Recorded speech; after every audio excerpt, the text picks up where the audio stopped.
É isso aí, galera. Então, se você está aqui na campus, você quer crescer na sua carreira, quer se tornar um profissional sênior, isso não é só para desenvolvedor, né? Oi? Eu sei, mas isso não é só para desenvolvedor, né? Profissional sênior como um todo, não é isso? O dia a dia de um desenvolvedor. Ah, ok. Então, assim, né? Então ele está dizendo que é mais para desenvolvedor mesmo, tá certo? Mas tudo bem, né? Mas, oi? Então.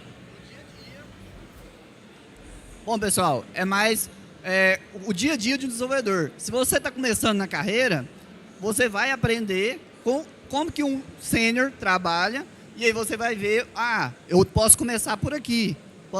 Então, é sim para quem quer ser um desenvolvedor. Então, beleza. Então é isso aí. Focar em desenvolvedor. Tá certo? Então, você quer se tornar um desenvolvedor, um profissional sênior, esse é o lugar certo para você estar. Vem para cá, galera, que nós vamos começar em 1 minuto. A palestra aqui com Alex Ferreira, né? Mais 1 minutinho aqui. Queria dizer o seguinte, o Alex é um grande amigo, né?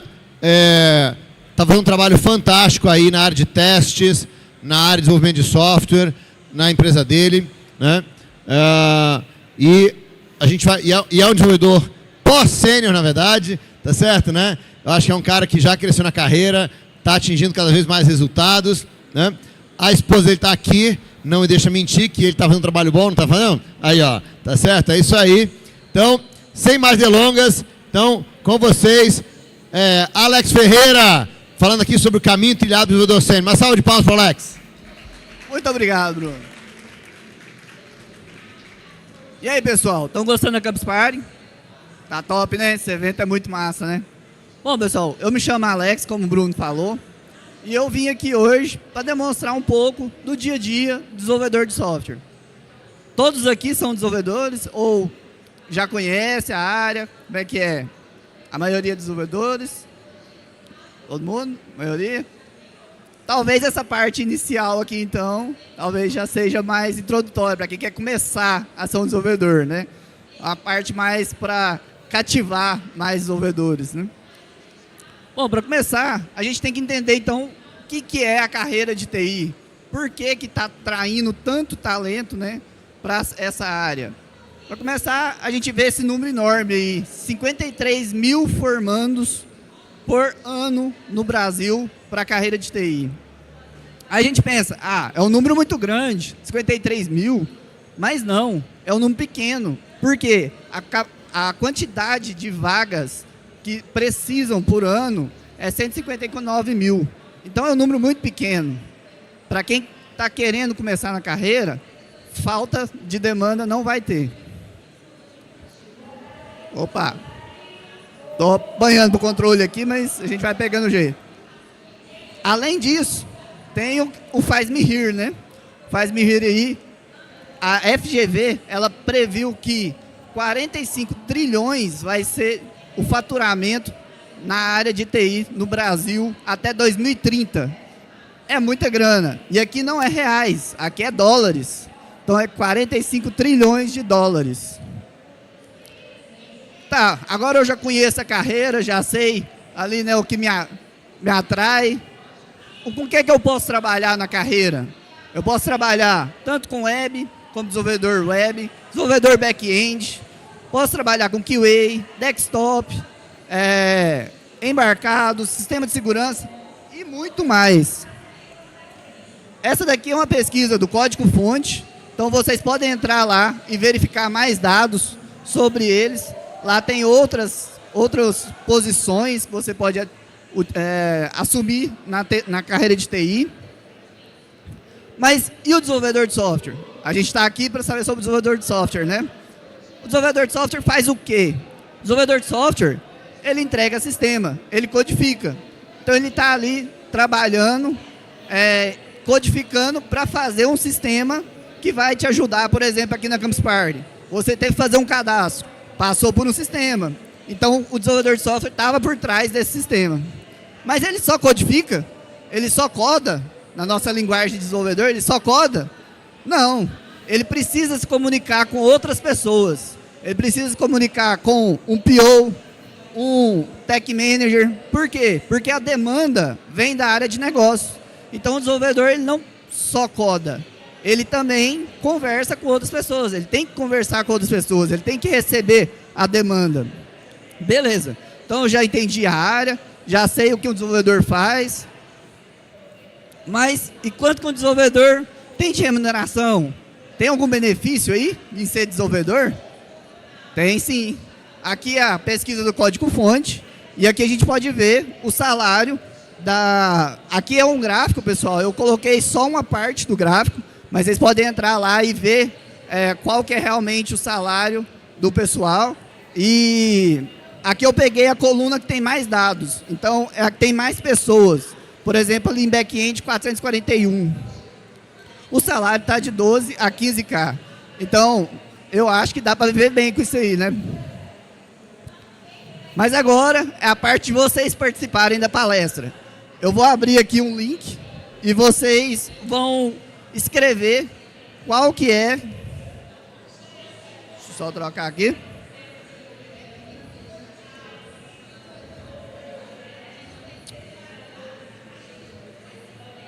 Espera aí.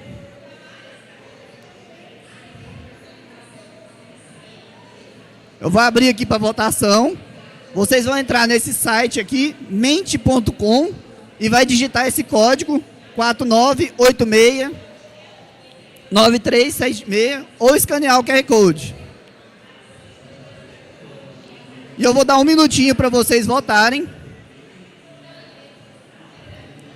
E aí vocês vão dizer aí qual que é a linguagem ou qual que é o framework que vocês já escutaram, já ouviram falar. E pode digitar vários aí. O que vocês conhecerem, pode ir digitando aí. E a gente vai verificando aqui, em tempo real, o que vocês vão colocando. Então já temos 7 pessoas aí. Podem votar, pessoal. Se tiver alguma dúvida, só perguntar. Já vou liberando aqui. Ó, começou a formar uma nuvem de palavras aí, hein? Olha o conhecimento. Tem uma galerinha boa aí, hein? Sacando bastante, hein? Olha só. Cadê o pessoal do Java? Java parece estar destacando aí, hein? Será que é só porque eu sou do Java, é? É meus olhos? 10 segundos.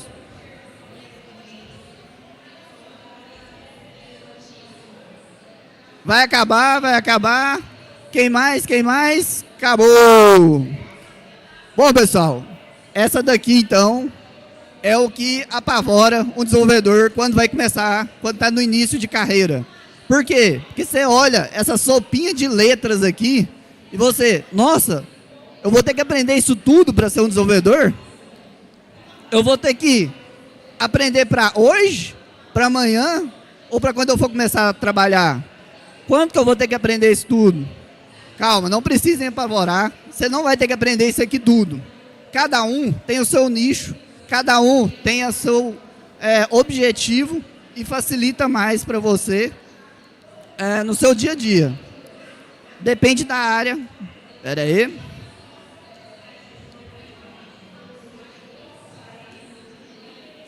Depende da área que você vai atuar. E além disso, eu estou aqui para mostrar um pouco do meu dia a dia e mostrar o que eu utilizo, o que vocês podem utilizar e focar para criar um plano de estudo para vocês. Se você está no início de carreira, qual que eu preciso focar? Eu posso utilizar algumas ferramentas do que eu utilizo. Então, eu estou aqui para te ajudar a fazer esse plano de estudo. E para fazer o plano de estudo, é para você não ficar igual esse carinha ali, ó. Dançando, indo lá embaixo, depois subindo, estuda uma coisa e passa para outra. Então você tem um foco. Só que não adianta você também só ter foco. Você tem que aprender que não adianta você pular etapas. Você não vai sair de um júnior para sênior de uma vez. Você vai ter que ir fazendo aos poucos. Por quê? Olha o carinha ali. Ele tentou subir a escada. Ele não subiu nenhum degrau. Tem menos degrau para ele subir. Mas ele não subiu nenhum. Já o outro que foi aos poucos, ele conseguiu atingir o objetivo, que era subir até o topo.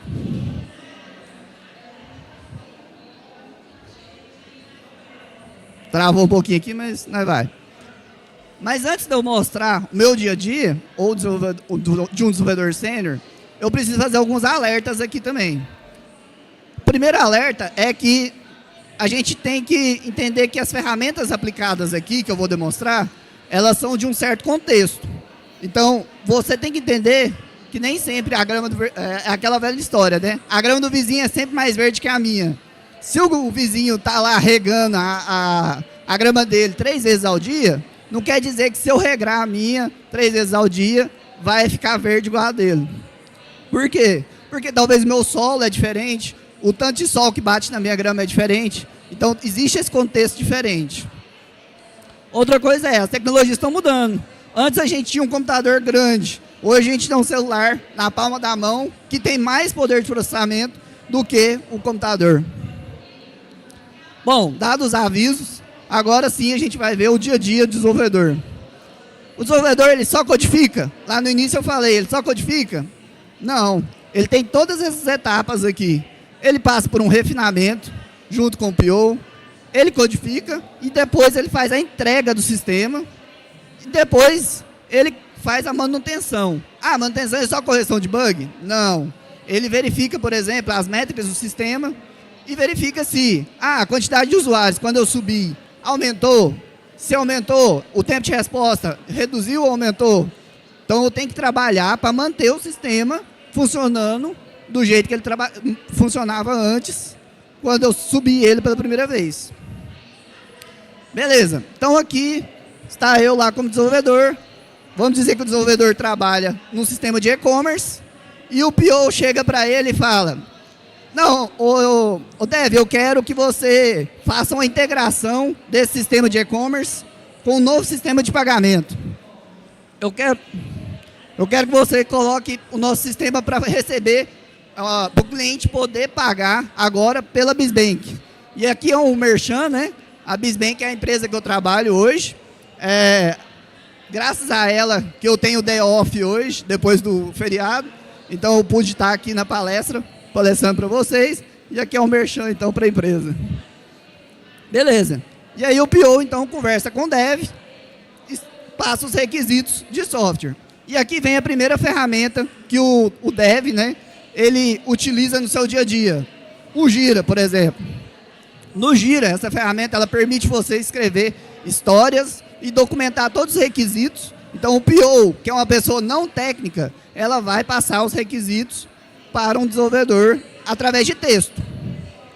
O desenvolvedor vai ler esse texto e vai tentar tirar algumas informações desse texto.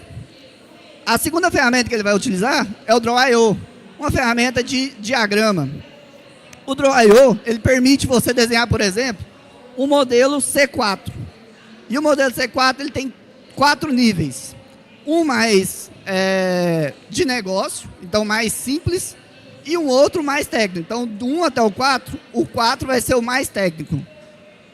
Então, no modelo 1, você consegue conversar com o PO, com alguém de C-Level, alguém, o diretor da empresa. Já o nível 4, não. O nível 4, você conversaria com outro desenvolvedor. Beleza. O desenvolvedor foi lá, então. Não, o PO, a gente quer, então, fazer a integração do sistema, né, com um sistema de pagamento. Beleza. Então, eu desenhei aqui. É esse aqui mesmo. A gente tem o nosso cliente que conversa com o sistema de e-commerce e ele conversa agora com o sistema de pagamento. Beleza, eu consegui fechar tudo ali, o PO vai ver, não, é isso aí mesmo, é isso que eu quero. Ah, beleza, então qual que é a próxima etapa? Estamos no refinamento ainda.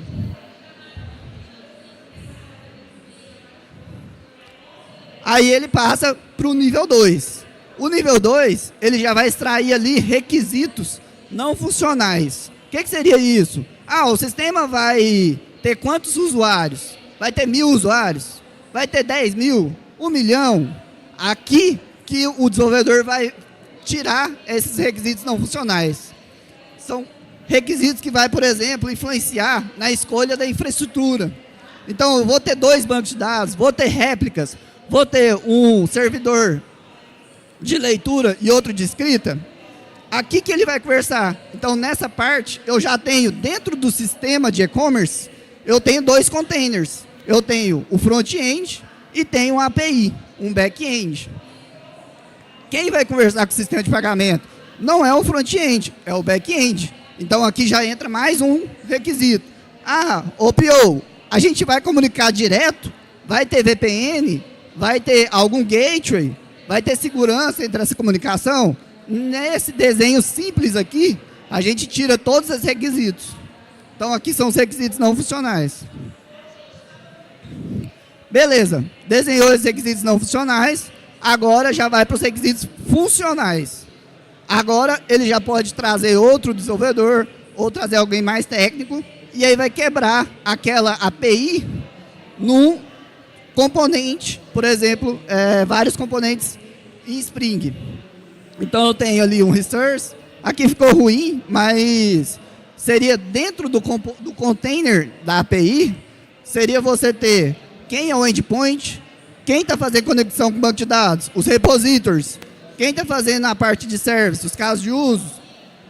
Então todos esses quadradinhos azul, aí, assim, esses aqui estão dentro do container. Esse aqui está fora, é o front-end. Quem comunica aqui? Só o front-end. Eu tenho o usuário aqui? Não, eu só tenho quem está comunicando com meus componentes. Então aqui é um nível mais técnico. Aqui é para a gente saber conversar com outro desenvolvedor e falar, eu vou desenvolver esse endpoint aqui. Não, eu vou desenvolver esse caso de uso aqui. As dúvidas que forem surgindo de desenvolvedor vai ser nesse momento. E aí aqui é uma reunião, isso tudo antes de começar a codificar. Então essa reunião já é entre a equipe, todos os desenvolvedores, e conversar entre si para fazer o refinamento da história. E aí a gente volta para a ferramenta do Jira e quebra a história em subtasks. Beleza. Aí o desenvolvedor foi lá, esperou o time dele desenvolver algumas partes e ele pegou a tarefa que vai criar o endpoint. Ou seja, daqueles componentes todos lá, ele vai criar um componente. Esse componente ele faz o quê? O endpoint que cria o pagamento. Aí aqui entra uma ferramenta que eu particularmente uso bastante no dia a dia. Eu recomendo vocês procurarem saber sobre ela, se conhece. É o FreeMind. O FreeMind ele possibilita você criar mapas mentais e você cria um mapa similar a este. Você tem várias divisões e aqui eu consigo, por exemplo, organizar quais são os requisitos da minha tarefa. Se eu quero criar um endpoint de pagamento, eu tenho ali, eu tenho que criar vários passo a passo ali. Eu vou verificar nessa etapa quais são os requisitos para fazer os testes, que eu uso bastante o TDD. Então eu vou ver os requisitos para criar os testes. E aí nessa etapa é importante, quem não usa o TDD acaba gerando um retrabalho. Por quê? Algumas vezes nessa etapa de verificar os requisitos para criar os testes, você acaba descobrindo alguma falta de refinamento que ocorreu pelo time e você vai levantar essa pergunta com o PO. E vai, era isso aqui mesmo? A gente vai fazer essa conexão desse jeito mesmo? Era essa entrada aqui mesmo? Tem esse JSON que a gente vai receber aqui? Se não for, vamos dizer, daquele jeito que está escrito, a gente já valida com o PO fala, não é assim não, tem mais esse campo aqui. E a gente adiciona antes mesmo de codificar. Agora, se eu tivesse codificado e tivesse alterado, gerado um novo requisito ali, ou tivesse alterado, eu teria um retrabalho a mais para desenvolver aquilo de novo. Então, nessa etapa aqui, ajuda muito a você encontrar alguma coisa que vai gerar retrabalho. Bom, agora sim, é a hora que todo mundo gosta, né? A hora de codificar. Quais ferramentas que eu posso utilizar aqui? Para quem está começando aí, a gente sempre começa com a IDE. A IDE ajuda o desenvolvedor.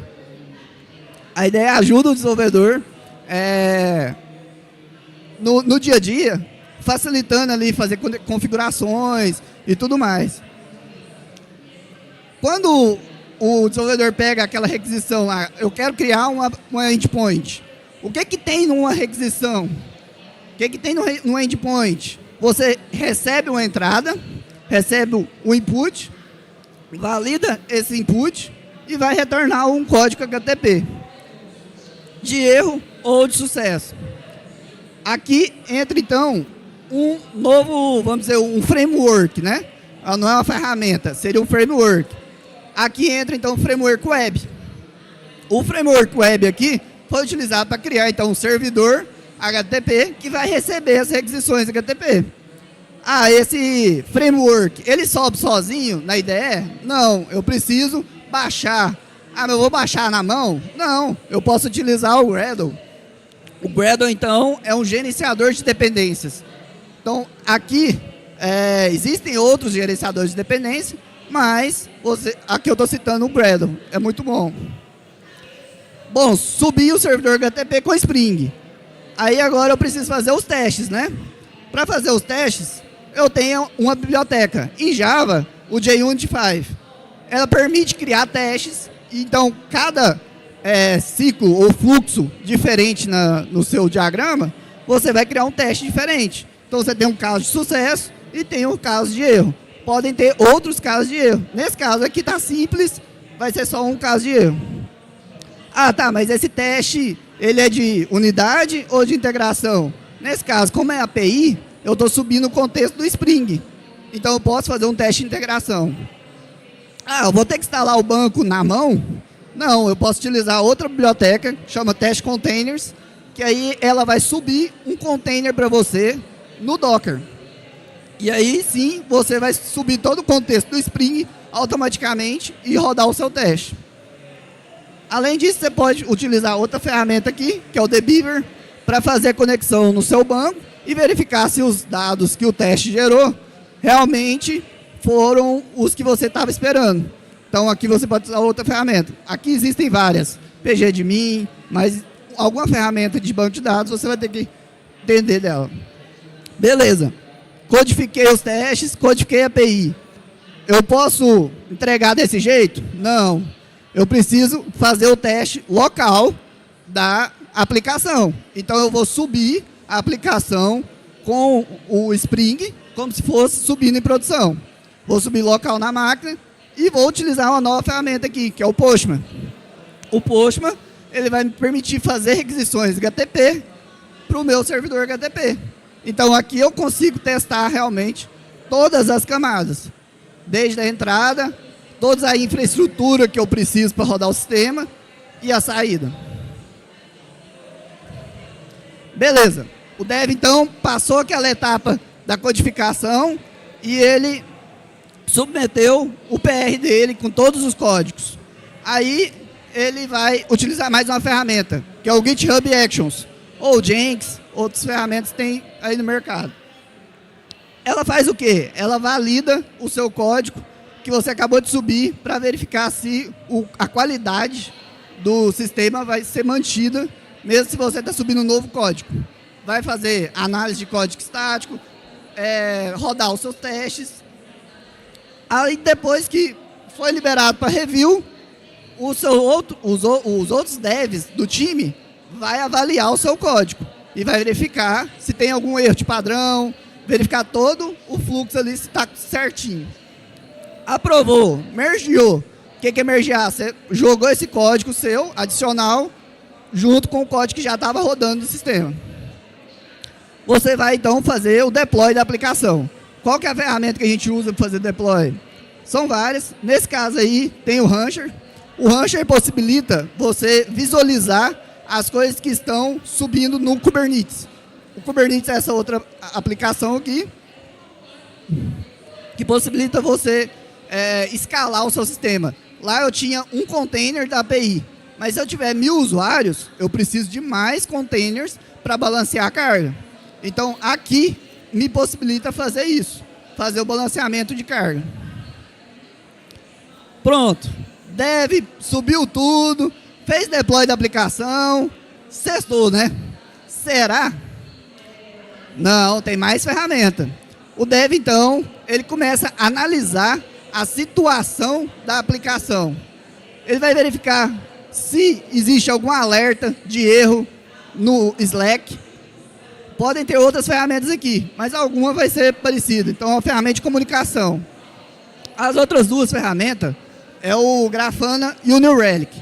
As duas ferramentas possibilitam o dev fazer dashboards, Então, o Grafana, ele conecta num banco de dados de leitura, por exemplo, da sua aplicação, e consegue extrair quantos pagamentos estão com erro ou quantos pagamentos foi com sucesso nos últimos 5 minutos, agora.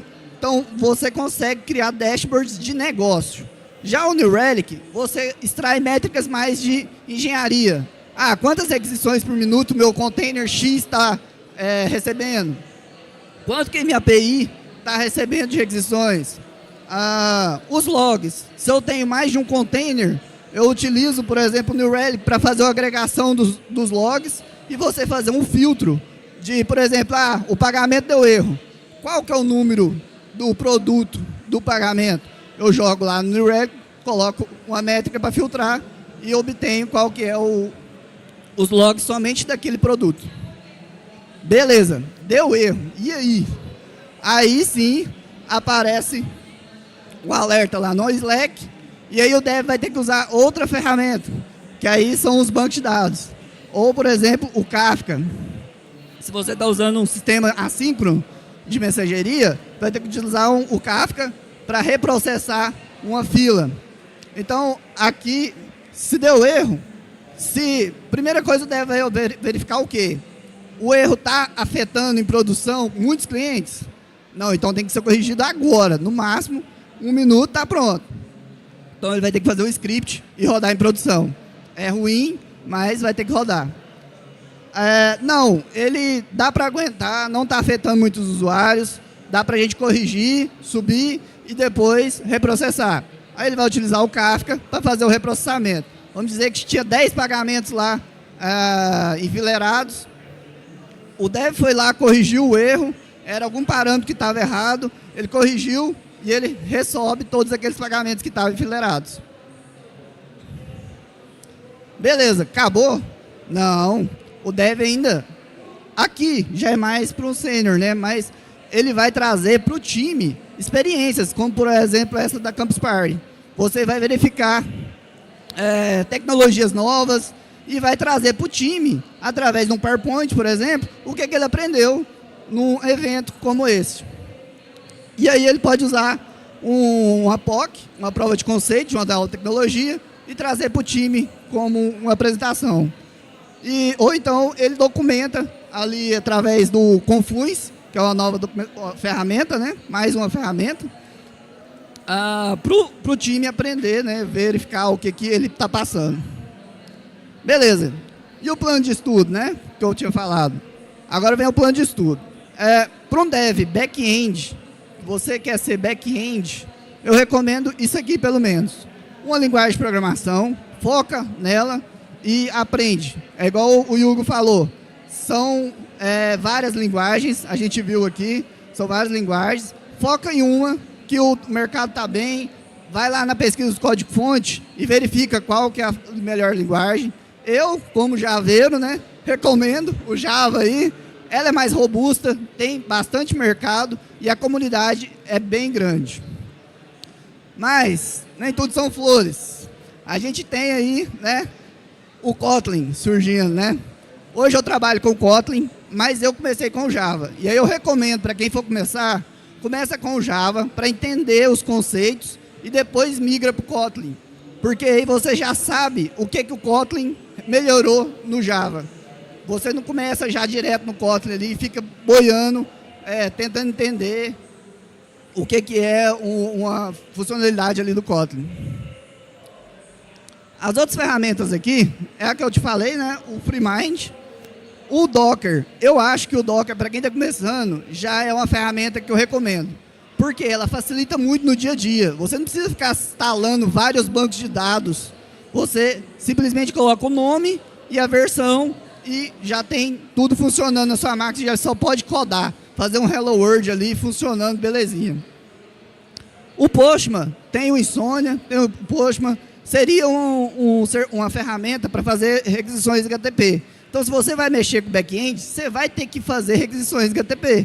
Então, eu acho que para quem está começando como júnior, também precisa de uma ferramenta como essa.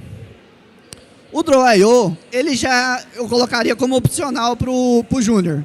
Você pode até se aventurar, mas quem vai, vamos dizer, dar a palavra final ali, talvez em arquitetura, vai ser um desenvolvedor sênior, que está mais tempo na sua equipe. Não é porque ele é de sênior, é porque ele está mais tempo, conhece melhor o negócio e conhece mais a infraestrutura da empresa. Então, sabe os requisitos ali que podem afetar a arquitetura. Ou seja, -1 é para você estudar. As 4 bibliotecas aqui que eu recomendo, pelo menos para iniciantes, seria o quê? O JUnit, para fazer testes. O Test Containers, talvez não. Um Júnior eu não recomendaria. Pode brincar, mas não precisa ser um especialista ali para configurar um projeto novo com Test Containers. Deixa para o Sênior ou para o Pleno. Já o Mockito, sim. O Mockito eu recomendo você estudar. É uma biblioteca que vai fazer mocks que são necessários para os seus testes. O Apache Commons também recomendo. Tem várias bibliotecas úteis ali que vai te ajudar a ser mais produtivo no dia a dia. E Framework Web, temos aí o Spring, que é o mais famoso, mais robusto, e temos o Quarkus. O Quarkus também é muito bom, ele está vindo aí com algumas novidades, eu já trabalhei com ele, tem uma velocidade enorme ali para subir e um consumo de memória RAM muito pequeno. Beleza, pessoal? Era isso que eu tinha para trazer. Aqui é a hora legal da palestra, né? Temos aqui alguns brindes que eu trouxe. A minha esposa vai me ajudar ali. E esse QR Code aqui é para vocês abrirem e cadastrarem.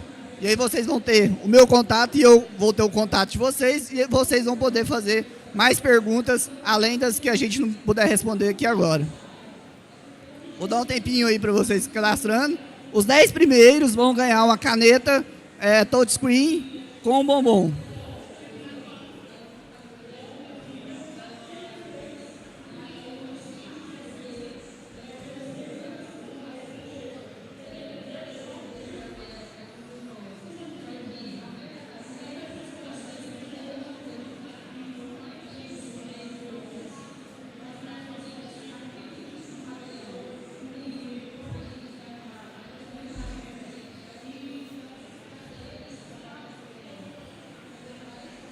Todo mundo cadastrou aí?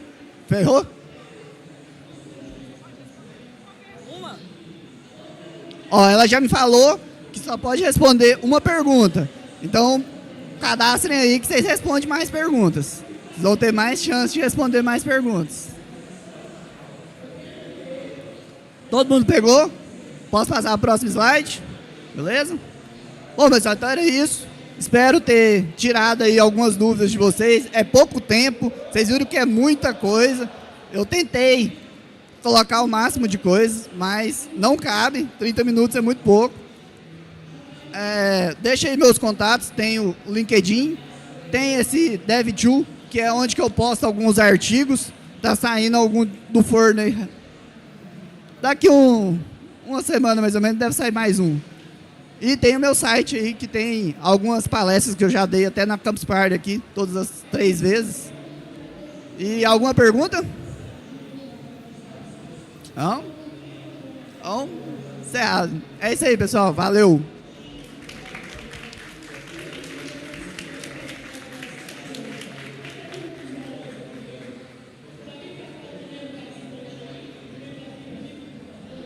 Tem o brinde.